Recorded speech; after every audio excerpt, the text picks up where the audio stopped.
hoy continuando y para finalizar la dedicamos al Quijote, ¿ya?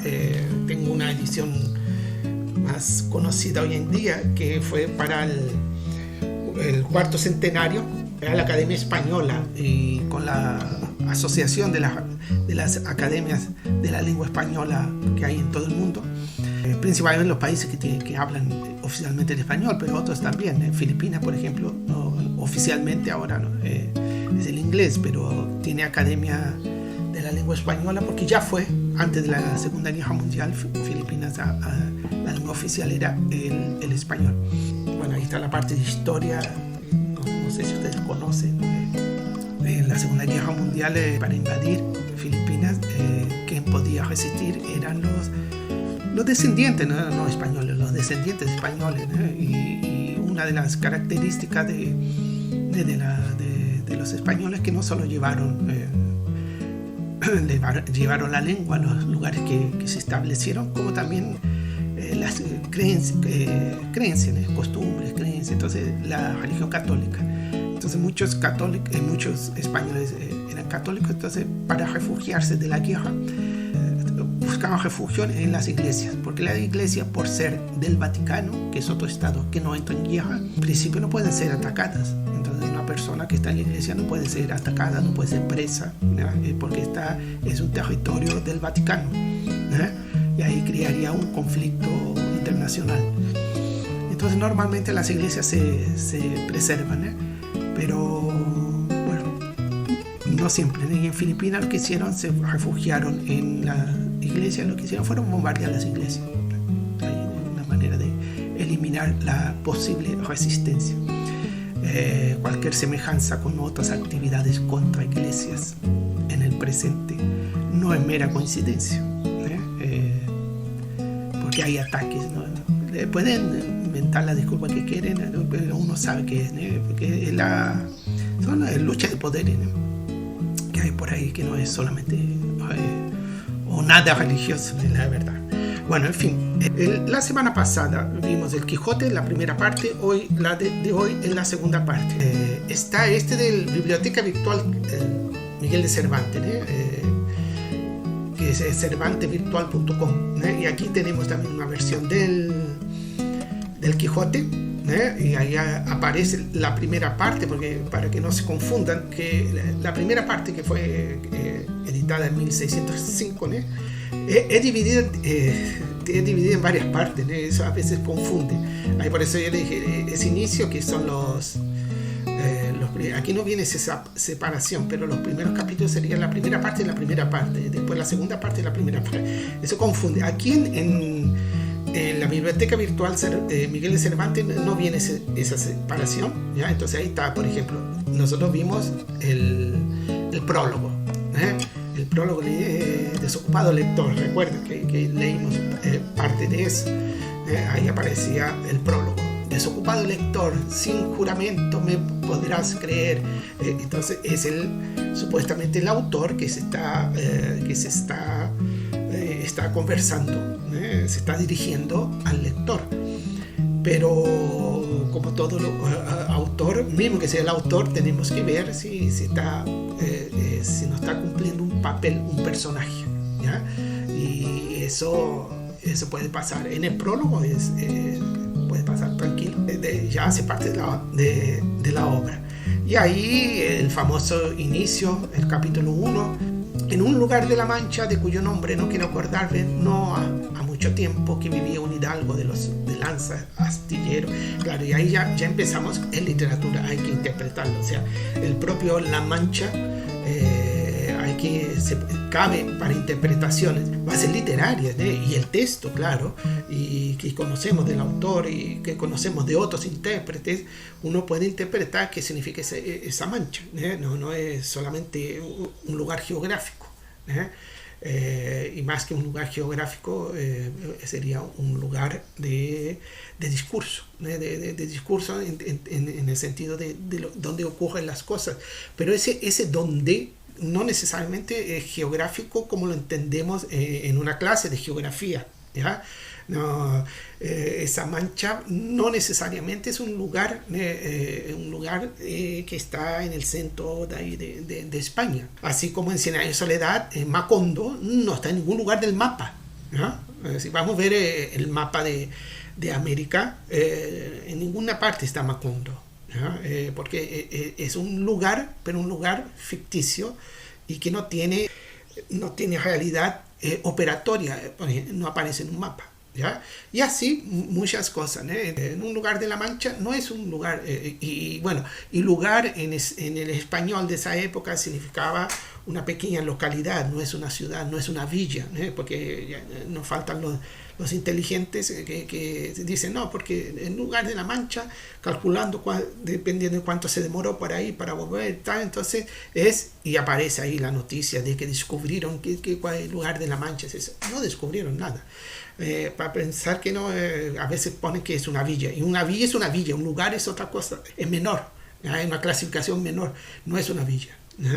Y bueno, y no está, no es un lugar geográfico del mapa, no lo vamos a encontrar en el mapa, a pesar que la Mancha la encontramos en el mapa, pero eso no significa que esté hablando exactamente de ese lugar que está en el mapa. Bueno, y de hecho de cuyo nombre no quiero acordarme. Bueno, y ahí ya vienen los juegos también del lector. Bueno, y por ahí va, no voy a repetir la clase. Bueno, nunca se repite. Eso que estaba al principio, nosotros nos vimos, ¿no? Creo que nos vimos los molinos de viento, que son clásicos, los molinos de viento, que viene después. En la segunda salida, ¿no? Que viene esta historia de los molinos de viento, y también eso se interpreta. El capítulo 8, ¿no? Del buen suceso que el valeroso Don Quijote tuvo en el espantable y jamás imaginable aventura de los molinos de viento, con otros sucesos dignos de feliz recordación. ¿Ya? Y ahí también eso también se puede, y todo así se puede interpretar. Son 52 capítulos esa primera parte. Ahí viene la segunda parte, la que vamos a ver hoy, prólogo al lector. Ya ahí es el prólogo de esa segunda parte, que fue editada 10 años después. ¿Ya? Váleme Dios, y con cuántas ganas debes de estar esperando ahora, lector ilustre. ¿Ya? Se dirige a nosotros. A quien plebeyo, este prólogo, creyendo hallar en él venganzas, riñas y vituperios del autor del segundo Don Quijote. Bueno, aquí está haciendo referencia, porque en la época, y antes de esa época también, era común, se escribía un libro y después venía otra persona, otro autor, y escribía la continuación de ese libro. Eso era los libros de caballería, ocurría eso. En el cine no hay a veces películas que está la 1, la 2, la 3, van con el mismo tema, a veces los mismos, o repite algunos personajes, ¿no? Y claro, como hace suceso, hacen otra película. Aquí en esta época también se escribió otro libro, entonces escribieron la segunda parte de Quijote, pero ¿quién no fue Cervantes? ¿Ya? Y en esta segunda parte, llamada apócrifa, es completamente otra, no tiene la calidad del Quijote de Cervantes, y se cree, por lo que está ahí, que la hayan escrito la iglesia era muy fuerte en esa época, ¿no? Entonces Cervantes, por ejemplo, hay un momento en que el Quijote, ¿no? El personaje se encuentra con unos curas y les pega a los curas, o sea, eso ahí, claro. Y algunas afirmaciones que hace que también incomoda. Todo gran autor incomoda. ¿Ja? Entonces, y principalmente al poder, sea religioso, político, incomoda. Y que sea hasta de la propia sociedad, como por ejemplo Madame Bovary, que el autor fue llevado a los tribunales, tenía que explicarse qué historia, qué mujer era esa, ¿ya? O sea, cómo poder poner una mujer adúltera, eso va contra la sociedad, no acepta, y quiere imponer en la literatura, y el autor se tiene que retractar. Eso es absurdo, ¿no? No entiende que es literatura, no es al pie de la letra. Hoy en día también existe eso, intentos de censurar la obra literaria por la sociedad, en redes sociales, por ejemplo. Entonces a veces exigen que no, que tiene que tener, el autor tiene que escribir conforme lo que piensa o las ideas que tiene un determinado grupo. Bueno, ese es el problema de ese grupo. El autor no lo escribe para un determinado grupo, ¿ya? Bueno, entonces les repito, eso ocurre hoy y va a seguir ocurriendo, es así, ¿no? ¿Ya? Incomoda, la literatura incomoda. Y aquí el Quijote incomodó, Cervantes siempre incomodó, ¿no? Y entonces se cree que tal vez haya sido un grupo de personas, no solo un autor que escribió esa segunda parte, para ponerle dentro de lo, hoy en día diríamos, políticamente correcto, ¿no? Y se pierde, ahí se pierde mucho del poder del Quijote, ese poder de lectura, de leerlo, ¿ya? Y a cada lectura tú entiendes otras cosas, ¿no? Claro, la primera vez que lo estás leyendo una cosa, la segunda tú ya tienes la experiencia de la primera lectura, ¿no? Tienen mucho, las obras como el Quijote permiten varias lecturas. Y ahí que lo que ocurrió, que ese supuesto, no es el nombre, claro, es un nombre ficticio, Avellaneda escribió la segunda parte de Quijote y va por otro camino, ¿ya? Y ahí Cervantes, que es por eso que ustedes esperaban que fuese una venganza, una riña, ¿no? No, él después escribe unas cosas aquí, cuenta una historia, cosa que hace también no recuerdo si todavía en el primer capítulo, que cuenta una historia, claro, iba a contar una historia, que me vienes con historia. Don Quijote le dice cuando está el cura y amigos de él, el cura y el barbero, ¿no? Que me vienen con historias, va contando una historia para querer decir otra cosa, ¿no? Y es lo que es muy irónico el autor, ¿no? Cervantes, porque en el prólogo hace eso, cuenta la historia, ¿no? Y después dentro de la obra, en el capítulo final del primer capítulo, también cuenta una historia y el propio personaje ahí dice, bueno, miren, aquí contando historia, no es por ahí. Bueno, entonces en este prólogo habla sobre eso, habla sobre el falso, podríamos decirle, ¿no? Esa segunda parte que no es de Cervantes, ¿no? Y de un autor que no, a pesar que está Avellaneda, no sabemos si es realmente él. Vienen los capítulos. Si ustedes ven, yo quería mostrarles, les estoy mostrando esto para que vean que aparecen los capítulos y cómo aparece, diferente de la versión que vimos la semana pasada, que es la que yo les recomiendo porque vienen con notas, ya está con notas. Y vienen estos prólogos, yo hablé de los prólogos de la edición actual, ¿no? De Jean Canavallo, de Anthony Close, y otros que son... Edward Hyler, son personas que yo conocí cuando empecé a estudiar, Francisco Rico, fueron personas lectores del Quijote, intérpretes del Quijote, cuando yo empecé a estudiar el Quijote, algún tiempo atrás eran los principales, ahora ya ha pasado algún tiempo, pero siguen siendo, claro, sin duda tenemos que considerarlo. Y aquí sí, aquí viene en esta edición de CVC, Centro Virtual Cervantes, que aparece Don Quijote de la Mancha y la primera parte aparece dividida, por eso le estoy dando para que no se equivoquen, en 4 partes. Y la semana pasada vimos los 8 primeros capítulos. Y bueno, la obra continúa, ¿ya? Y después que las 4 partes hasta el capítulo 52, y ahí viene la segunda parte del ingenioso caballero Don Quijote de la Mancha, que fue editada 10 años después, o sea, en 1615.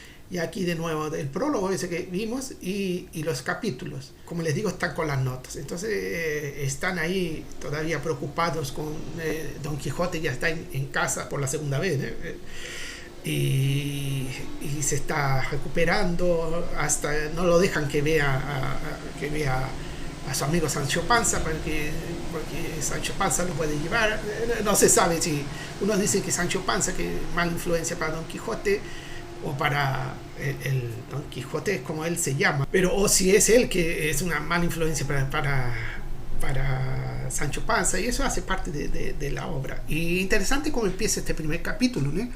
Cuenta Sidi Jameni Benengeli en la segunda parte de esta historia y tercera salida de Don Quijote, que el cura y el barbero se estuvieron casi un mes sin verle, ¿ya? Entonces no querían recordarlo, ¿no? Y aquí, pero interesante cómo es una tercera voz, una otra voz que está hablando, que es el traductor, porque se supone que esta obra fue traducida, esta parte, ¿no?, del árabe. Y entonces el traductor está diciendo eso, que él cuando está traduciendo los manuscritos de este supuesto autor, es ficticio, está dentro de la ficción de la obra, ¿no? Sería Sidi Hamechi Benengeli. Y bueno, y que él hizo algunas anotaciones, ahí va hablando. La idea principal aquí, creo yo, que yo les destaco, ustedes pueden tener otra, claro, destacar otra, hay varias ideas aquí en el capítulo, ¿no?, pero de este inicio, es esto, de que es un laberinto, porque existe para que no quede duda de que es una obra literaria, ¿ya? Entonces el autor sí es el que firma, el que le escribe, ¿ya? Pero el que narra es el narrador, y en cuanto narrador es un personaje, ¿ya? Entonces hay un narrador, ¿ya? Solo que este narrador que nos narra a nosotros en español, él nos está narrando y él interviene, ¿ya? Está interviniendo. En la clase de hoy por la tarde vamos a ver la cuestión de si el traductor puede intervenir o no en la obra traducida. Entonces él interviene, pero esto hace parte claro, de la ficción, ¿no? Es un personaje, no es una persona, ¿ya? Y entonces este traductor, ¿ya?, dice, cuenta Sidi. Entonces está hablando de la obra, se está refiriendo, no está hablando a nosotros sobre la obra que leyó del Quijote, que está escrita no en español y sí en árabe, y que fue escrita por este supuesto árabe Sidi Hamechi. Borges pasa por ahí también las cuestiones de cuando dice esto que yo les puse también en el canal, lo traduje al portugués, perdón, lo publiqué en portugués, no fui yo el que lo traduje, pues edité el vídeo, claro, de Pierre Menardi, autor del Quijote, una obra, sería, segundo la ficción de Borges, otra persona que quiere escribir de nuevo, pero el mismo Quijote. Es una cosa así medio extraña, ¿no? Y claro, que es lo que sí, cómo escribir de nuevo la misma cosa, ¿no? Pero solo si repites todo de nuevo, pero y si repites todo de nuevo no es la misma cosa, porque una cosa es crearla la primera vez, otra la segunda vez, no es lo mismo. Bueno, toda esta se presta mucho para un análisis teórico de lo que es la literatura, de lo que es la lectura y también de lo que es la traducción. Y eso favorecido, no es por acaso que es sobre el Quijote, porque el Quijote ya trabaja con eso. El Quijote ya aparece dentro de su obra, aparece un narrador y después aparece otro narrador, y que el autor es uno y después aparece otro autor, ¿ya? Y entonces el traductor que nos narra, interfiere aquí, son cosas así que hay que estar preparado para leerlo, ¿no? Si no, uno no lo entiende. Y bueno, preparado para leerlo cualquier obra literaria de valor. Eso ocurre hasta con cuentos, que yo leo muchos cuentos. Claro, la ventaja de los cuentos es que lo podemos leer de nuevo, al otro día lo leemos de nuevo, son cortos, ¿no? Se pueden ir leer más fácilmente varias veces para ir entendiéndolo, pero hay cuentos que hay que leerlos varias veces, obras literarias hay que leerlas varias veces para entenderlas. Que aquí no están, en este otro que aparecen los nombres, ahí no aparece. Entonces, en la segunda parte, el capítulo 22 empieza, que hay unas fiestas, hay unas fiestas donde participan, donde se pueden las bodas de Camacho, donde comen muy bien. Sancho Panza está feliz porque está comiendo mucho, muy bien. Camacho es lógico. En el capítulo 23 Quijote decide ir a la famosa cueva de Montesino, ¿ya? Y ahí lo acompaña un primo, ¿no?, de la fiesta, y le ponen para que lo guíe, y van conversando unas cosas. Este primo está pensando en escribir unos libros, pero no escribe nada, ¿no? Entonces solo piensa escribir unas cosas, y unas cosas así absurdas, ¿no? En la ironía, que ya es conocida en Cervantes, ¿no? muy irónico. Y ahí en el capítulo 24 continúa, donde se cuentan las 1000 zarandajas tan pertinentes como necesarias al verdadero entendimiento de esta gran historia. ¿Y qué es lo que hace el personaje? Él baja, Don Quijote baja a esta cueva de Montesinos y después se demora, no viene, están preocupados. Sancho piensa que se murió, lo quieren traer de vuelta y viene sin peso, sin nada, porque lo amajaron con una cuerda y ahí lo bajaron y ahí lo traen de vuelta y nada. Bueno, y cuando vuelve, y es medio fantástica esta historia, porque cuando vuelve está durmiendo. Y sigue durmiendo Don Quijote. O sea, lo subieron, estaba durmiendo, lo subieron, lo colgando no sé cuántos, no hablan metros, ¿no? Hablan otras. Y lo sacan de ahí y está durmiendo, se demora después a despertar y claro, y ahí queda la duda inicial si está soñando, o si realmente vio, y cuenta lo que vio, que encontró con Montesinos, que es por eso que la cueva se llama Cueva de Montesinos, y habló con él, y que encuentra también con Dulcinea. Eso lo cuenta en el 24, ¿no? Ahí cuenta las hazañas. Después en el 25 creo que cuenta, o en el propio 24 cuenta, dice que no, que la verdad él inventó eso porque creyó que era más apropiado con Quijote diciendo, era más apropiado con la cueva de Montesinos. O sea, una cueva de Montesinos tiene una tradición ahí, entonces él inventa una historia, así como inventa todo, ¿no? Así como inventó a Dulcinea, inventa también que la cueva se encontró con Dulcinea. Pero ahí nosotros, claro, le estoy hablando aquí, a veces hablo de lo que ocurre, que es la narrativa, lo que uno lee, y la otra son las ideas, ¿no? ¿Cuál es la idea que está ahí?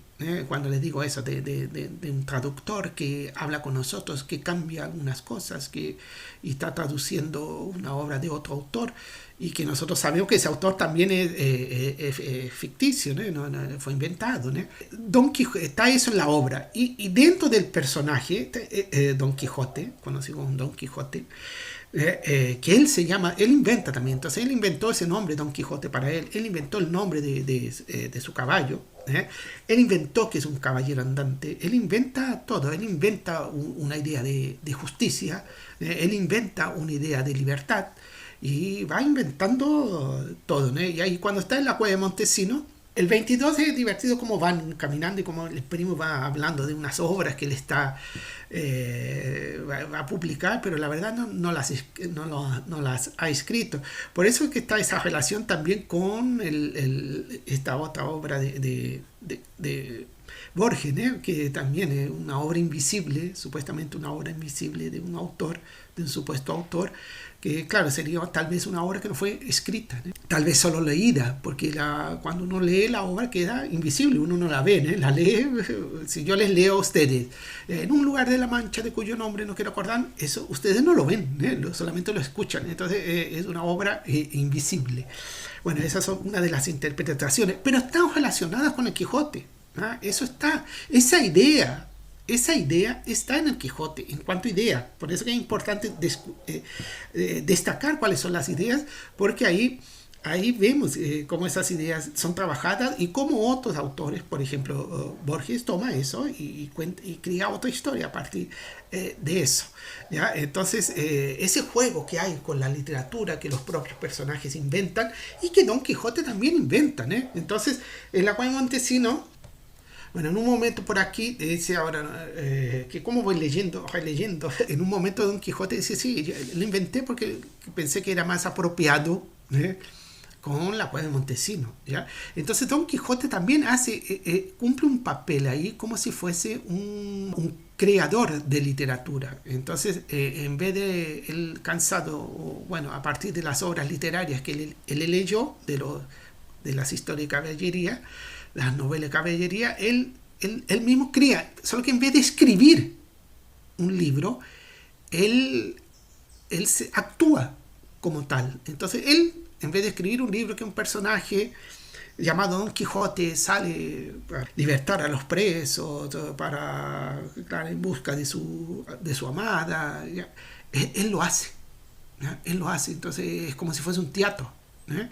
Entonces no lo escribe, él lo hace. Entonces él se viste de caballero, que de una forma nada, que no es bien así, ¿no? Con un caballo más flaco que otra cosa, que apenas anda, ¿no? Pero anda bastante, ¿no? Y entonces él va creando eso. Y cuando llega a esta cueva de Montesino, él también crea esa historia, inventa esa historia de la cueva de Montesino. Y bueno, y ahí queda. ¿Será que la creó o no? O que ahora no se engañan, porque ¿qué es lo que pasa? Estamos acostumbrados en la literatura que el narrador es el personaje que nos cuenta, ¿ya? Pero el narrador, cuando es omnisciente, no nos engaña, nos está contando la historia para que nosotros la entendamos. Y aparece en obras como aquí, en que el narrador nos engaña, empieza a contar unas cosas que no son así. Y Don Quijote también también él nos engaña. Y bueno, y se presta esto para hacer un análisis de lo que pasó dentro de la cueva de Montesino. Es realmente ocurrió, el personaje Quijote lo inventó, o el personaje Quijote se durmió. ¿Y cómo se durmió? ¿Ya? Es una historia media fantástica, maravillosa. Hay trabajo sobre lo fantástico y lo maravilloso en el Quijote, ¿no? Cómo se presenta esto. Don Quijote también entra en ese juego de engañarnos. O sea, hay lecturas, hay intérpretes que leen la obra y dicen, no, Don Quijote ya es un personaje que él inventa, ¿no? Claro, todo personaje inventado, ¿ya? Pero que sería Alonso Quijano, sería el hidalgo, ¿no? Alonso Quijano, que inventa Don Quijote, ¿ya? Y sale inventando en todo y va haciendo ese juego, y esto permite las lecturas y las relaciones, por ejemplo, entre la literatura en cuanto el autor escribe y la literatura en cuanto este sujeto, este hidalgo, Alonso Quijano, en vez de escribir, él actúa como si fuese. Entonces el mundo es como si fuese todo un gran escenario y él sale actuando, ¿no? Y tiene unas ideas, claro, que decimos que es loco, pero no es tan fácil decir, es loco, ya, pero ¿qué es lo que es el loco? ¿Por qué es loco? ¿Ya? Entonces, ahí viene, es una riqueza porque como uno cuenta que el otro cuenta, que dice que no dijo, después se desdice, dice, afirma unas cosas, después afirma otras. Entonces eso da para mucha lectura. Puede ser por ejemplo, el 23, que de la cueva de Montesino, el 24, el 23 creo que él habla, porque en uno, el 22 creo que van hasta la cueva, y ahí este primo que va contando ese absurdo. Ahí llegan a la cueva. Ahí en el otro él baja, y en el otro, creo que en el siguiente es donde Don Quijote cuenta lo que soñó, lo que vivió, lo que inventó. Queda ahí, quedamos medios vendidos ahí, no sabemos cierto qué está narrando ahí, porque ahí es muy rico en ideas, entonces destacar las ideas. Y les recuerdo que esto que yo les digo, primero lugar, los estudios de una obra literaria. Primero, la lectura del texto literario, ¿ya? Donde identificamos el argumento. Después, los apuntes de las principales ideas formalizadas de la obra, es lo que yo les pido en las actividades. Y en tercer lugar, viene el análisis de la obra. Y ahí tenemos que ver el contexto histórico, geográfico, político, religioso, lo que sea. ¿Ya? Hay varios contextos. Para el último lugar viene la crítica. Entonces, no podemos querer hacer una crítica literaria sin haber leído la obra, sin haber destacado las principales ideas, sin saber en qué contexto está esta obra. ¿Ya? Entonces, todo eso es previo a hacer una crítica literaria, ¿ya? Y que tiene que tener criterios literarios y bases teóricas. Eso lo estudian en teoría, está bien,